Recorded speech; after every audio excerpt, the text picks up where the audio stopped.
जिस प्रकार भगवान श्रीहरि या सालिग्राम जी की पूजा करने के लिए तुलसी की पत्तियां अनिवार्य हैं, उसी प्रकार भगवान शिव, भोलेनाथ या महादेव को प्रसन्न करने के लिए बिल्व पत्र अत्यंत ही महत्वपूर्ण है। तो आइए जानते हैं बिल्व वृक्ष का धार्मिक महत्व। कहा जाता है कि भगवान शिव की पूजा या अर्चना बिल्व पत्र के बिना अधूरी है। बिल्व पत्र इतना शुभ है कि इसके दर्शन और स्पर्श मात्र से ही पुण्य की प्राप्ति होती है। इसको घर में लगाने से नकारात्मक ऊर्जा दूर होती है और सभी प्रकार के पापों से मुक्ति मिलती है।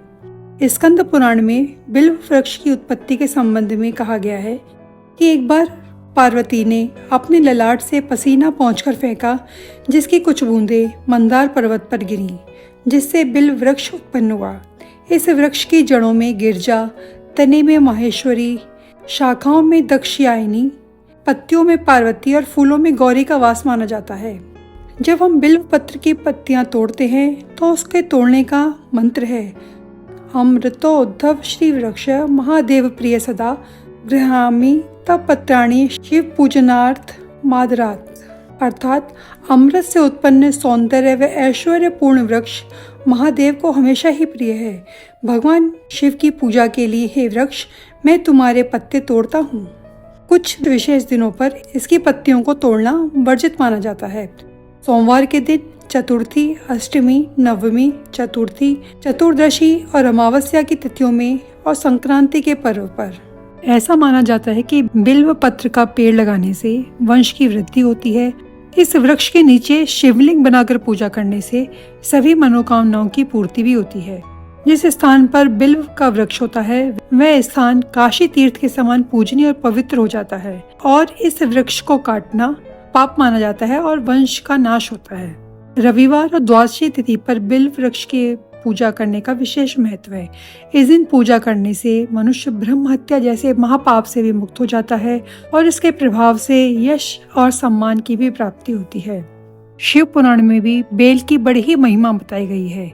इसकी छाया में बैठकर स्नान करने और भोजन करने से मनुष्य पापों से मुक्त हो जाते हैं। बिल्व वृक्ष का धार्मिक के साथ साथ आयुर्वेदिक महत्व भी बहुत अधिक है।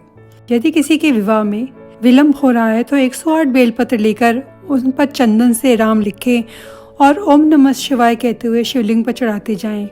सारे बिल्व पत्र अर्पित करने के बाद शीघ्र विवाह के लिए भोलेनाथ से प्रार्थना करें। आपकी मनोकामना अवश्य ही पूर्ण होगी। अगर किसी को बुखार है और आराम नहीं मिल रहा तो बेल की पत्तियों का काढ़ा बनाकर रोगी को देने से आराम मिलता है। वायुमंडल में व्याप्त अशुद्धियों को सोखने की क्षमता भी बेल पत्र में बहुत होती है। बेल पत्र दिल के रोगियों के लिए भी बहुत खास औषधि है। बेल पत्र का काढ़ा बनाकर पीने से रक्त संचार दुरुस्त होता है और हृदय मजबूत होता है और हार्ट अटैक का खतरा कम होता है। इसकी पत्तियों का रस पीने से श्वास संबंधी रोगों में भी आराम मिलता है। अगर किसी वजह से गर्मी में आपके मुंह में छाले हो जाएं तो बेल की ताजी पत्तियों को मुंह में रखकर चबाने से बहुत लाभ मिलता है। ऐसा लगातार 2-3 दिन करने से मुंह के छाले समाप्त हो जाते हैं। बेल के पत्ते कभी बासी नहीं माने जाते और शिवजी पर चढ़े हुए बेलपत्र को धोकर आप उन्हें वापस शिवजी पर अर्पित कर सकते हैं।